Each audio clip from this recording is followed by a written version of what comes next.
Hello there, and welcome to the OnEdge Sports podcast. Today I'm joined by Austin Host, Hi there.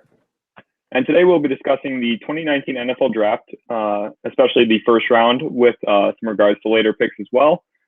Today's topics include the Cardinals' decision at pick number 1 to start the draft, guys we believe could fall in the draft, guys that we think could sneak into the first round with the other guys falling out, an under the radar guy to watch in the middle to late rounds, teams that need a quarterback to watch during the draft, our least favorite first round pick, and the Oakland Raiders situation with what we will think they will be doing with their 3 picks and their outlook.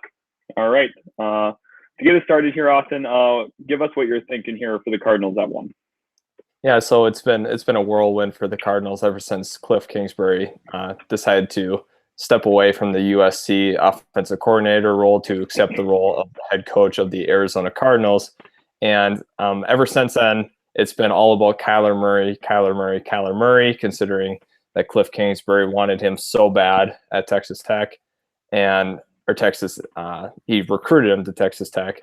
And so I just think that they are going to go with Kyler Murray, even though it's been stated a few times from numerous sources that they don't want him. But there's just as many, if not more, that say they do want him. I think they should really go an edge rusher because they really need one bad. If they're not really sold on Kyler Murray, they should trade back. But I think ultimately Kyler Murray will be the selection for this team. I guess he fits the system of what Cliff Kingsbury runs. I'm not real familiar on what he does, but I know he's just an aired out kind of guy, as you could see at his time at Texas Tech with like Patrick Mahomes and guys like that. He just loved throwing it over and over and over again. So it looks like they're going to have a very pass-heavy scheme. David Johnson's going to thrive, I think, in that role. He's going to have at least 80 catches this year, 90 catches. But I think that's the direction they go.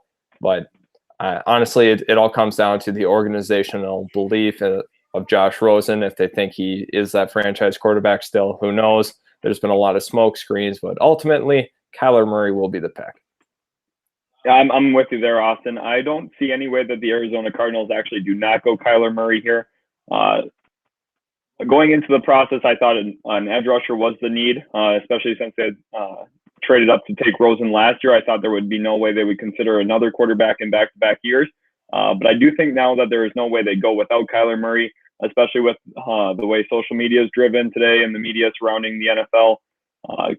Josh Rosen probably is not too happy to be hearing another QB is going to be going to Arizona. So it's hard to say how the relationship could be repaired if they went with a guy other than Kyler Murray. And it seems like a dangerous smoke screen to be going on to affect your franchise QB if they were to stick with Rosen. So that's why I believe they'll be for sure going Kyler Murray at 1. Moving on to our second topic here, Austin, why don't you give us some lead onto who you think will likely fall in the draft here? So throughout the draft process, we've known about Jeffrey Simmons and his injury. I think he's going to fall even further than people initially thought.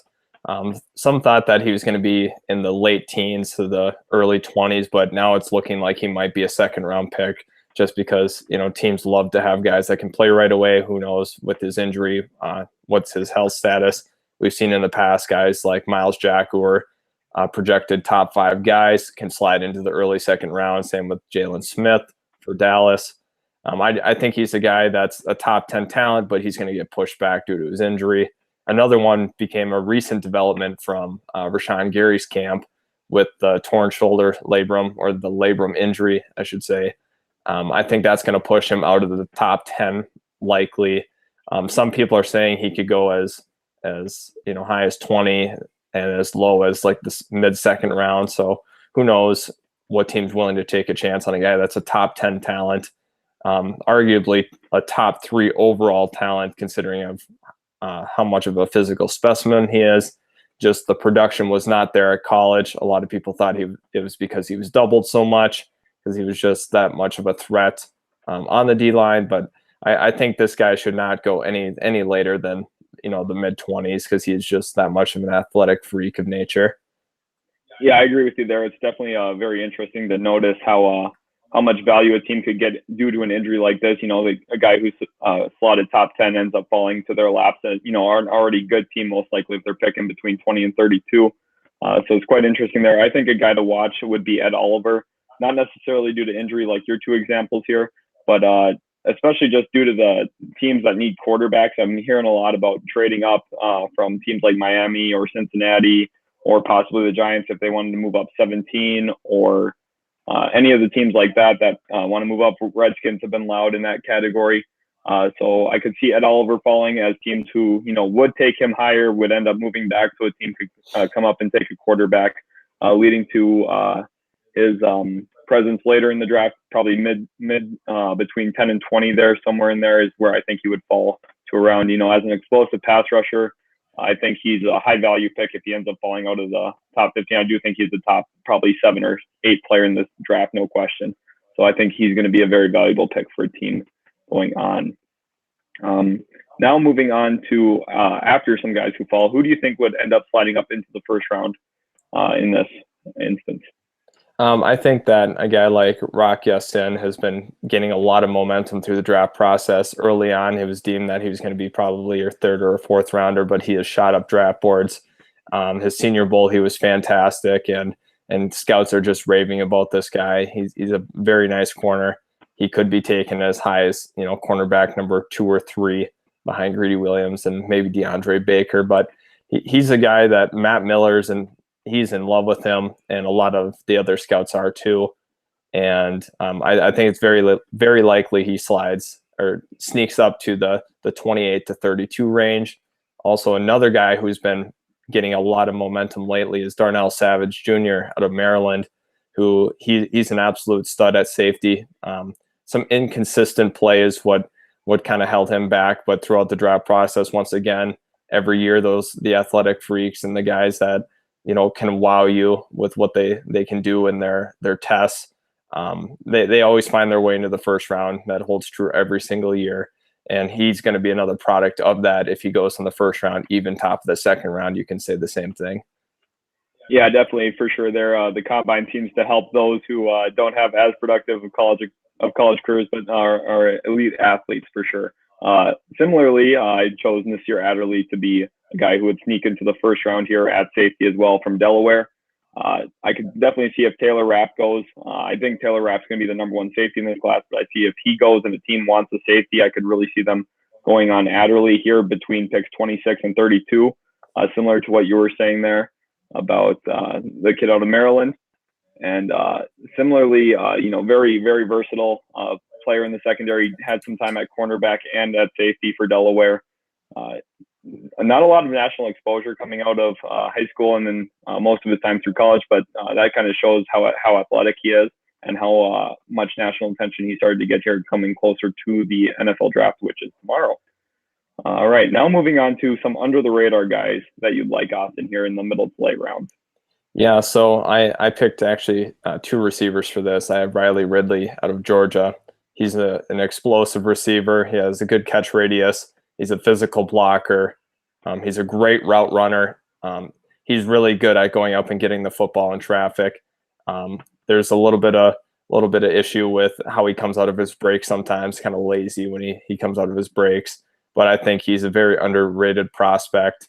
Another guy that I really like is Greg Dortch, and he went to UCF.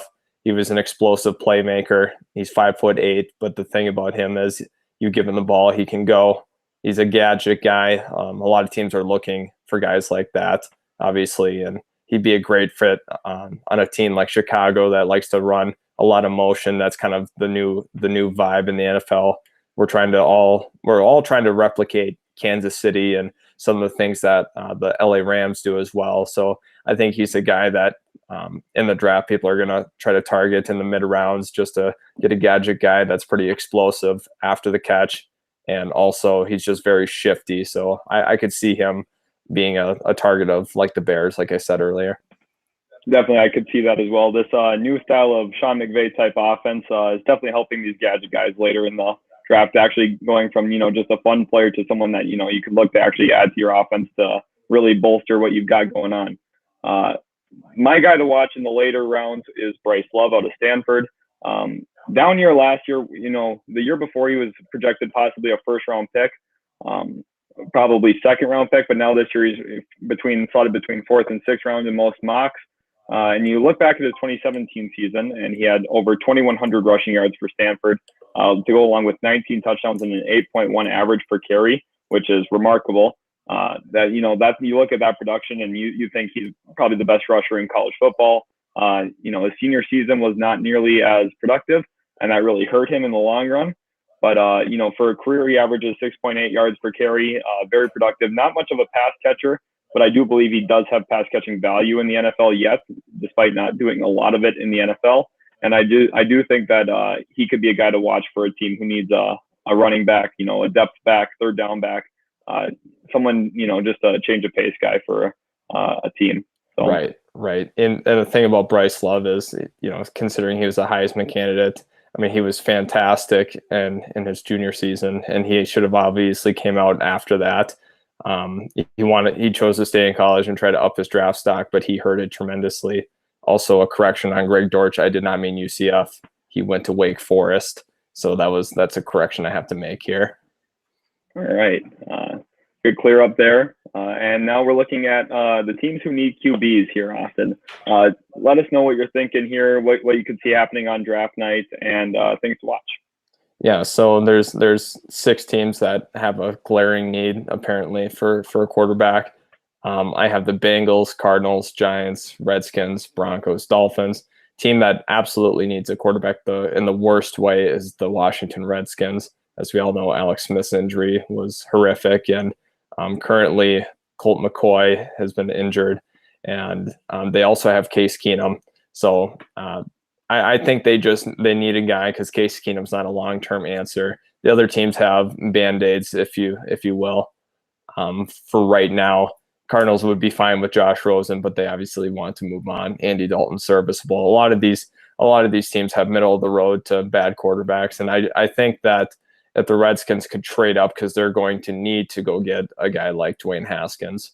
I think I could see them moving up with the Jets and the Jets moving back to 15 to swap with the Redskins. It's going to cost them quite a few mid-round picks, but I think in the end, in this league, you need a quarterback, and I think the Redskins should go get a franchise guy. Yeah, I'm definitely with you there, Austin. I think the Redskins and also the Dolphins are the two biggest teams to watch when it comes in for trading up for QBs. I think those will be the two teams working the phones the most out of all the teams in the NFL. Dolphins, going into next season with Ryan Fitzpatrick, they did say that they were committed to having him as the starter for next year, but I'm not sure how serious they are on that. So it'd be interesting to watch it, or they could go in a different direction with their new head coach, Brian Flores, the former linebacker coach and defensive play caller for the New England Patriots. It'll be interesting to see what they do in his first draft, if they go defense or if they end up going quarterback, because that is a pretty glaring need, as you stated earlier. The Redskins, as you said, Alex Smith, gruesome injury, unfortunate for him.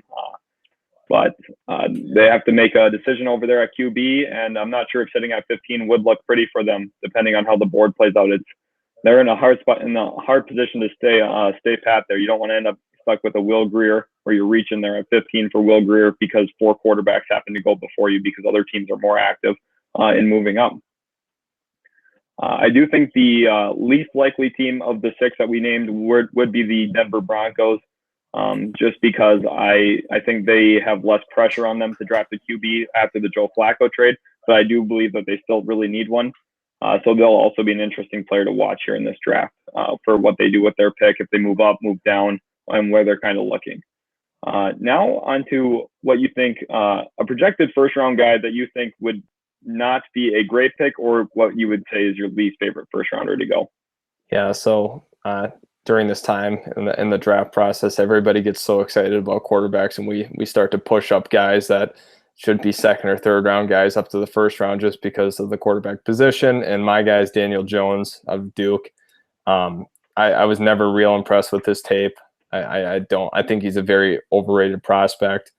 He ran a heavy RPO system at Duke, which is a lot of quick one reads. I like my guys to go through progressions in a pro style offense. That's what I prefer to see on tape, but it's very easy to look one guy, make your decision on the read, and then throw. And I'm not crazy about that. There's a lot of plays you'll see that he'll just throw the ball up for grabs rather than taking a sack. Obviously, you don't want to take sacks, but you also do not want to throw the ball up for grabs and cost your team a turnover. The positives I have for him, though, is he's a good athlete. He's a scrambler. He's not a running quarterback. He's a scrambler. There's a huge difference there. The casuals would say that. He also has good velocity on his throws. And that's not fully indicative of if he can throw the ball well at a high velocity. It's just when they measure the spin rate and everything, he tested well for that. The last big knock I have on him is he has a pretty slow windup. So getting the ball out quick is very important in the NFL, and he does not provide that for you. Yeah, definitely. That's a name that's surprised me too. Even seeing him up near 4, 5, 6, around where the Giants are picking, that's pretty high for a guy of his caliber, in my opinion, as well. My least favorite first round pick, I went in a slightly different direction, although at the same position. I decided Kyler Murray was my least favorite first round selection. I know everyone, you're going to be saying, well, it's Kyler Murray, won the Heisman, great athlete, great player. And I do think he'll be a very, very good player. But where I think he's going to go to Arizona, I'm not sure if he is worth the pick here at number 1. You look at a team that has a lot of needs. They're going to rely on Terrell Suggs next year to be getting sacks for them. They don't have a lot of they don't have a lot around Kyler Murray if they draft him. And I think Josh Rosen is a franchise quarterback. I don't think he's going to be a guy who would win you a Super Bowl. Rosen wouldn't be. But at the same time, I don't think he's was given a fair shot to even go out and win any games for you. You didn't have very many weapons around him at all. You had a head coach you ended up firing. Pretty much nothing from last year is coming forward with him this year, except for Christian Kirk and Larry Fitzgerald for the most part, and David Johnson. But even then, you're using a 38-plus-year-old receiver as the number 1 guy for your young QB. And the same looks like it's going to probably be true for Kyler Murray going into next year when they select him. And then you have to deal with trading Josh Rosen. I don't think this pick gives them enough value over Josh Rosen to really bolster your franchise that much when you could be taking an elite edge rusher like Josh Allen or Nick Bosa, or plugging up the middle of your defense with Quinnen Williams. Imagine one of those guys on the same D-line as Chandler Jones there, and you are looking at a very formidable D-line already. And I felt like even if they wanted to move down in this draft, it would have been a good time to do so. With all the teams that need quarterbacks, you get a lot of picks. You need a lot of players. If you're Arizona, your team's not deep. You don't have a lot of nice players in your defense, and you're looking to build something, in just one quarterback's not going to do it for you. So I think that's why Kyler Murray will be my least favorite first-round selection. That's pretty interesting that you bring up Josh Rosen. Now I'm going to prompt something to you. This was not scheduled, but where do you think Josh Rosen will go, and what's the compensation for them? That's tough here. I think I could see Josh Rosen going to either the Miami Dolphins or the New York Giants. I think the Miami Dolphins could panic on draft night after they miss on QBs if they don't aggressively try and move up and then decide that they do want a quarterback. And I could see them giving up their second-round pick, which would be about pick 43-ish, I believe. I could strongly see that happening. The Giants, on the other hand, I think they would give up pick what I believe is 38, but I think they'd want like a 6th-rounder or 7th-rounder back in that kind of trade. But I could also see the Giants doing that depending on who moves up ahead of them. And I think that would be a great trade for either of those teams. You're getting a guy who was picked top 9 last year. Arizona moved up to take him. And, you're getting a guy who I believe can be a franchise quarterback. And especially in New York with the Giants, I think that would be a lot of fun to see him with Saquon Barkley and Sterling Shepard and Evan Ingram. That's already, 3 great players that, he didn't have that in Arizona. And you put him with Pat Shurmur, who's a good offensive-minded head coach. And I think you're going to have a lot of fun there in New York if that's where he did go. Yeah, I think that's interesting. I definitely see the New York as a fit. Personally, if I'm gonna go away from the teams that you talked about, I think the Denver Broncos would be an interesting fit. You look at John Elway, and he's been catastrophic in terms of drafting quarterbacks. I don't think he can absorb another bust at quarterback. You have Paxton Lynch, Brock Osweiler, those kind of guys, but they do fit the same kind of mold, and that's a big quarterback that's 6'3" and up, 6'4", and I think Josh Rosen fits the mold. I know David Gettleman's all about height and stature. But I think John Elway is just like that. It's just hasn't been stated as much in the media, but I think that's a good fit there. He'll sit behind Joe Flacco for 2 years, maybe even 1 year, because they like to push their guys out, and then I think they'll let Joe Flacco go and they'll let Josh Rosen take over, because Rosen was not ready when he was thrown in the fire. He did not have a fair opportunity when he was with the Cardinals last year, as you stated. There would be a few more weapons, I guess, for him in Denver. And you still have Emmanuel Sanders. Cortland Sutton's an up-and-coming receiver. Also, you have the talented rookie, Phillip Lindsay. And I just think that would be a pretty good under-the-radar fit that nobody's talking about. I definitely could see that as well. That's a very good point there with Denver. Elway's track record is not great, like you mentioned. So I think that would be an interesting move, and I could very well see that as well. Now moving on to the Oakland Raiders. John Gruden, the $100 million man. What are you seeing here with their situation? What do you think is going on? Yeah, so Oakland obviously was not a very good team last year. John Gruden took a ton of heat for trading Khalil Mack, but now we're looking at them having 3 first-round picks, which is incredible. That has not been done in a long time. They have some major needs, however. They need a running back. They need a tight end, an edge rusher, some old linemen because they moved Kalichi, and they also need a cornerback or just secondary members in general. But I think they can fill 3 of those spots with these picks and maybe even move up from the second round and go up and get somebody. But this could be a scary team a few years down the line, and everybody's ripping John Gruden for the moves he's made so far, but I think it's been okay. He got a pretty good return for Khalil Mack, and they've been adding a few pieces this offseason. Something that really hurts is Jared Cook left in free agency. But I could see this team going and taking a Josh Jacobs and a Noah Fant and whoever's there at edge rusher for the final pick. But that's kind of the direction I see them going. Yeah, definitely. I think John Gruden's taking a lot of flack for, choosing a direction. I think he made the right decision when he got there. I think he took an okay team and decided to tear it down and get as much out of what he had as he could. And doing so, he armed himself with 3 first-round picks, which is almost never happens. And, one of them is a top 5 pick, which is quite interesting.